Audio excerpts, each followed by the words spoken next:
Thank you, David. We never quite know what we're going to hear when we show up here on Sundays. So it's fun to hear some old songs and some old friends and some things I haven't heard in a long time. So I want to welcome you here in this Zoom room, in this Zoom channel for this Sunday.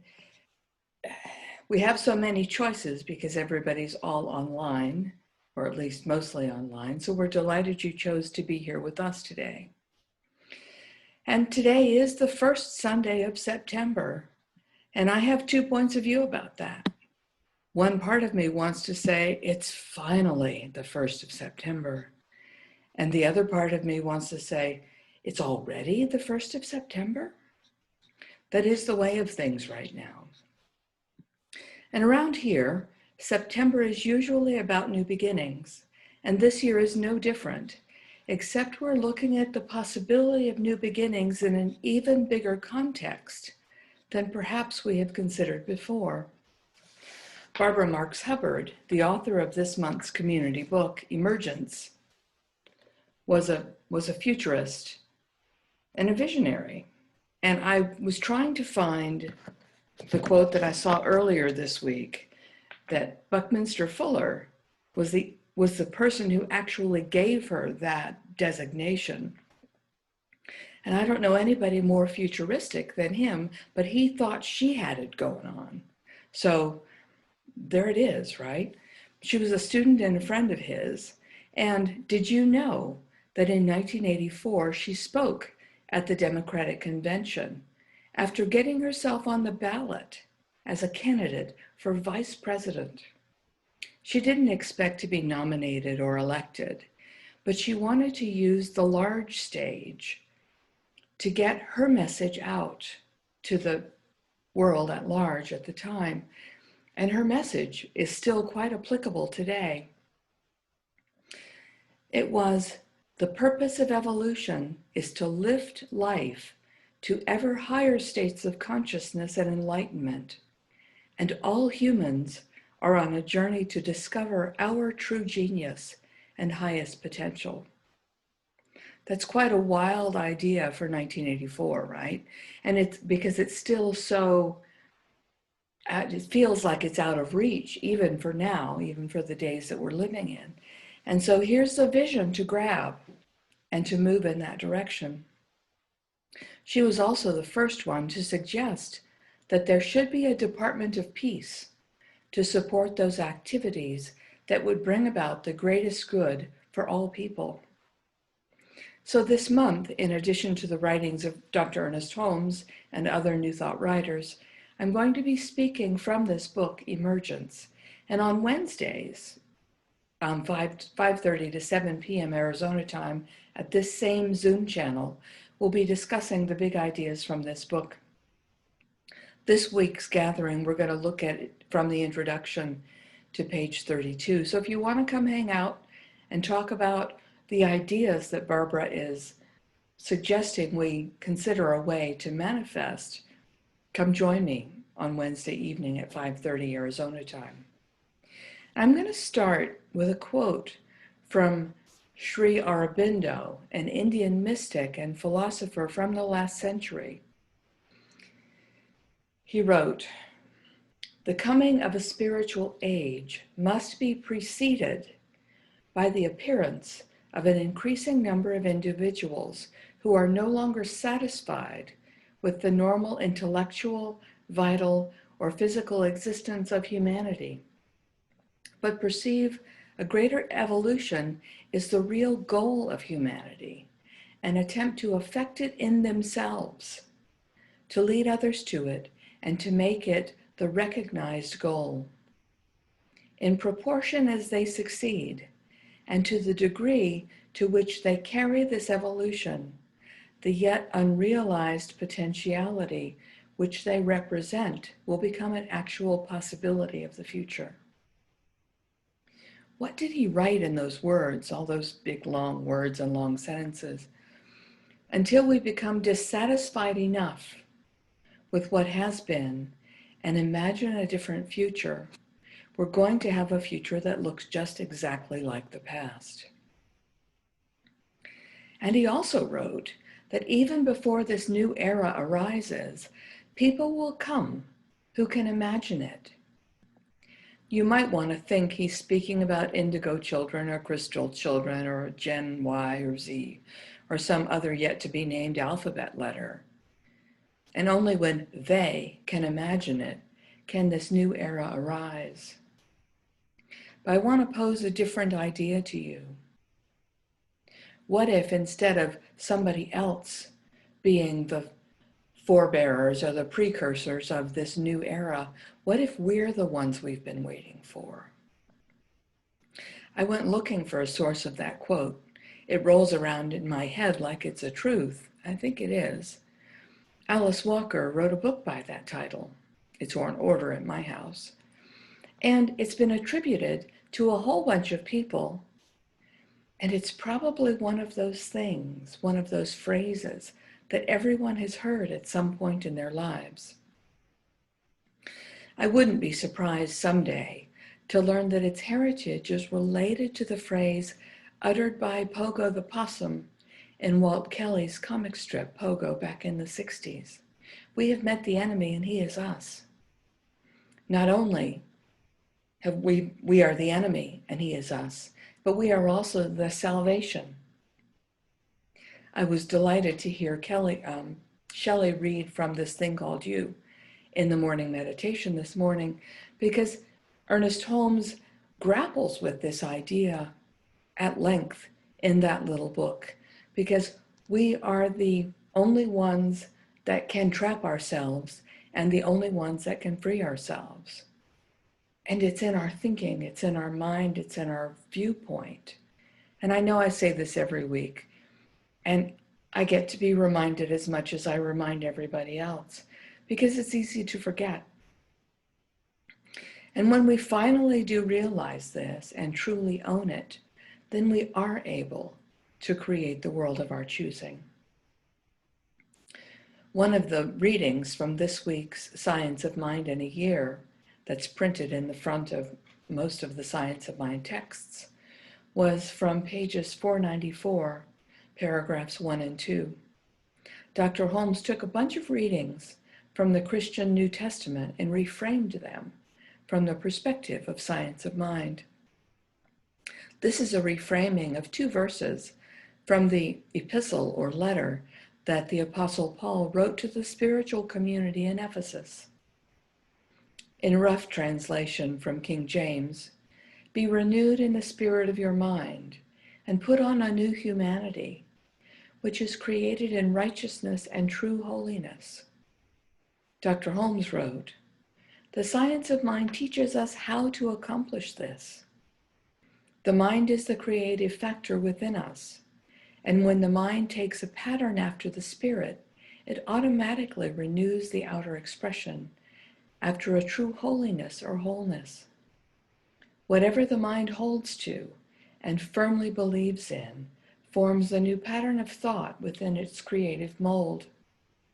Whatever thought is held in mind tends to take outward form in new creations. This is the secret. This is the whole secret of the creative law in mind. The whole secret. This is the silver bullet, except it's not simple, right? What we hold in our minds and align ourselves with is what we get to experience. It's simple, right? And it's so hard to do consistently. And there's nothing in that statement that's even remotely new. I don't know about you, but this past week I've had a couple of pity parties at my house. Thankfully, they didn't last long, but they certainly did show up. I woke up Friday morning to no water at my house. So I lay in bed and I was trying to figure out some way to spin it to the positive. The best I could come up with on the spur of the moment was, would I rather have no water or no electricity? And I decided, since it's Arizona and it's summer, I decided electricity was more urgent in my all-electric house. On a super hot day, I could find space in my mind to be grateful that I had electricity. I can always bring water in. not necessarily water for showers and, my electric hot water tank, but there's water, and I can fix that. If the power's out, I'm kind of stuck in the dark and no Zoom or anything. And if the city knows the water's out, and they probably knew on Friday morning, there are probably already places I can get gallons of water. So I fired up the computer and I looked, and I learned that overnight they had replaced a valve in one of the main lines close to my house, and water should be restored shortly. And it was. So not soon enough to be useful for me on Friday morning, but soon enough the water was restored before I left to go to town for the day. And then when I was driving home that night from town, I was having another pity party. I was down in the dumps because I was missing that thing that we used to do all the time, where we'd get it together in a restaurant with people we liked, and we'd have a little food and a little laughs and a little conversation, a little adult beverages in person. You remember that? And the logical part of my mind was telling me that not having close contact with people not in my household in an enclosed restaurant was the wise thing to do right now. And it was really smart to not do that. And still, I was missing doing that. So I thought, okay, so I'm not doing that because I don't know, I could be asymptomatic and I don't even know, and I'm not willing to share. So what could I do in this moment to improve my point of view, to move myself out of this effect-based thinking to being in charge of my experience of my life? And since I have Sirius Radio in my car right now, I found the Margaritaville station, and I sang along with Jimmy Buffett and his friends very loudly in my car all the way home. By the time I got home, I was feeling better. By renewing my mind, by recognizing I can be in charge of my thoughts, by recognizing I can grapple with those little grumpy face things that I do, and my thinking processes, and making course corrections as soon as I'm aware of them, I can change the reality of my experience. If I can do it, you can do it. And given that there are so many things we can't control right now in our worlds, it's good there's this one thing that we can grapple with and we can control. So what's this book Emergence about anyway? Barbara Marx Hubbard was adamant when she wrote this book that this was not the way that things needed to work out, but it was a way that things could work out beneficially for all concerned. She wholeheartedly believed what she said from that podium at the Democratic Convention in 1984. The purpose of evolution is to lift life to ever higher states of consciousness and enlightenment, and that all humans are on a journey to discover our true genius and our highest potential, all humans. One of the things I appreciate about this book is how she wrote, we don't actually know in advance what this is going to look like. The future isn't predetermined. We get to decide how it's going to look. And as I wrote in the newsletter last week, that's now been uploaded to the blog from this book from Barbara Marx Hubbard, to become a universal human is to evolve consciously. Choose a path of development that has never been mapped before in the world that has never existed before. So, for you, is it attractive or scary to think that we might still be walking an uncharted path in uncharted territory? Probably a little bit of both. And yet, if we're really following somebody else's footsteps, are we ever walking our own path? Antonio Machado is credited with writing through his translator, "Wanderer, there is no road. The road is made by walking. By walking, one makes the road. Upon glancing behind, one sees a path that never will be trod again. Wanderer, there is no road, only a wake upon the sea. I don't remember when I read that quote last year or the year before, that last phrase, there is no road, only a wake upon the sea. Because we like to imagine that there is some kind of pathway that we can follow. But Machado is saying it's like when there's a boat going down the lake, ocean, river, whatever. The wake is there only for a moment and then it's gone. So we create the path by our choices and by our movement and by the decisions that we make. And this is not an us versus them situation. It can't be. The solution involves us all of humanity. Even those people you may not want to include in your circle of enlightened beings. This is wonderful news and horrible news. And the only place we can do our work is within our own selves, our own lives, our own minds, and then our changed life experience, which then radiates out to everyone we come in contact with. There's a wonderful quote that's well known and very familiar to most people, I imagine, attributed to Margaret Mead, though she didn't say it, I'm sorry to say. Never doubt that a small group of thoughtful, committed citizens can change the world. Indeed, it's the only thing that ever has. It does carry the flavor of a lot of things she did write and a lot of things she did say. The phrase seems to have been coined by a fellow by the name of Donald Keyes, who was one of the co-founders of a group called the Planetary Initiative for the World We Choose, and the author of a 1982 book called Earth at Omega, Passage to Planetization. Perhaps he thought it would get better airplay if somebody famous said it. And he, as far as he was concerned, the message was more important than the author. Who knows?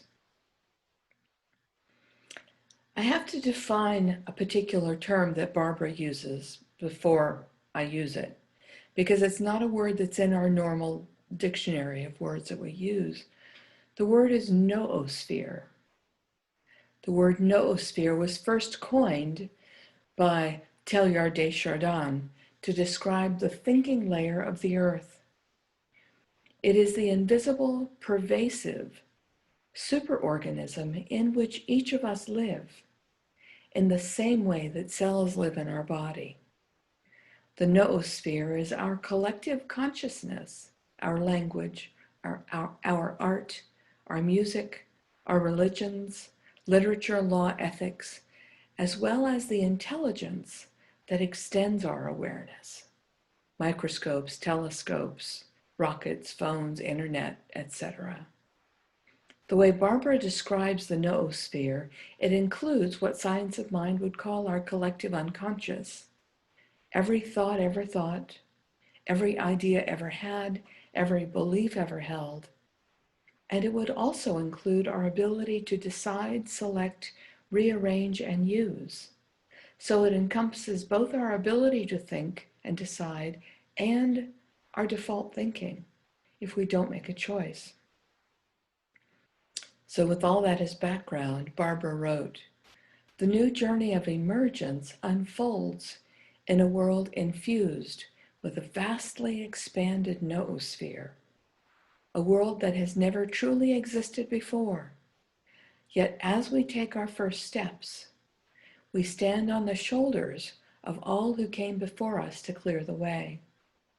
This new path may be untraveled and unique, but the universal human has been prefigured in the great avatars, mystics, saints, and scientists of the past. These advanced humans broke through the limits of self-consciousness into a cosmic, universal level of awareness. Many of them we call spiritual leaders, Jesus, Buddha, Krishna, Mohammed, and many others, were great teachers. They experienced God, the void, the true nature of reality, the source of all creation, and they experienced it directly. And the paths they walked give us hints and clues about paths we can walk, what's possible for us to choose. And we get to decide how we want to engage and how we want to be in this world that we are in the midst of creating, whether we know it or not. So I want to close with two readings. One is from Dr. Daniel Lee Morgan from a daily readings book called Guidance for a Spiritual Journey, page 247. Everyone ponders now and then one of the profoundest mysteries. It is the question, what am I? This is the great enigma. In reality, we are all many-talented, and the ongoing of the kingdom depends on each. But talents and gifts are not museum pieces. A person must venture for their desires at a risk. They must break new soil. They must not be content with things as they are. Someday, everyone is going to concede that spirit and spiritual thought force are real powers in the world. But it is no use for you or me as individuals to wait until everyone accepts this position. We have within our minds a power which is some part of the original creative genius of the universe. Insofar as we accept this, believe it, and embody it, we are able to speak a creative word into existence. And then from Ernest Holmes, from The Art of Life, and Keith's book discussion group starts the 22nd of this month. Don't forget, if that's something you're interested in. The fate we believe in, we bring to pass. This is true, both individually and collectively. Just as an individual can change their destiny by revamping their thought process, so when a sufficient number of a group change their trends of thought, the conduct of that group will also be changed. If the majority of persons living sincerely believe the whole world could become prosperous and happy, then soon the world would find a way to become both prosperous and happy. Since I mangled that, I'm going to try again. If the majority of persons living on the world now sincerely believed the world could become prosperous and happy, the world would soon find a way to become prosperous and happy. We are the ones we've been waiting for, and our uncharted paths, that wake in the ocean, opens up under our feet when we walk it. Find yours. Walk it. Whether somebody follows you or not, it doesn't matter. But do what calls to you as you see that higher good showing up as you. Bless yourself and bless us all. Thank you. So now I want to roll into the prayer.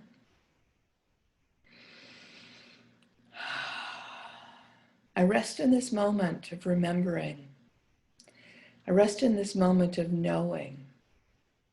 I rest in this moment of claiming that divine spirit, that one mind, that whole and holy presence, that essential self in which everyone lives, moves, and has their being, exceeds our wildest imagination. Everything we can imagine, everything we can't, everything we know, everything we can't even dream up yet, already exists in this thing called divine mind, life, spirit. And each one gets to live according to their beliefs. So I choose to see I choose to use my imagination to see a larger possibility. I choose to see a greater reality where everyone is valued, where everyone has what they need, where everyone's dreams and wishes and desires become full. Those buckets are held upright so they can receive the blessings, which are already flowing around us, already given. So I see this new world and I recognize that each one calls it into being by their decisions. So I choose to align my beliefs with this great good.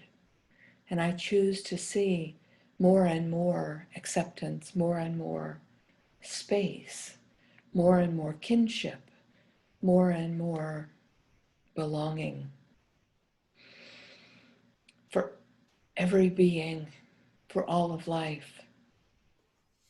I see the world as a magnificent, inclusive, joyous place. And I see each one stepping up and stepping into their part of this grand and glorious adventure called life. I feel so blessed to be able to be part of this conversation. I feel so blessed to be able to be with this group of beloveds this morning and to celebrate this thing called life. I feel blessed to be able to see and grow and learn and become. In great joy and delight, I relax, allow, and let it be. And so it is. So it is.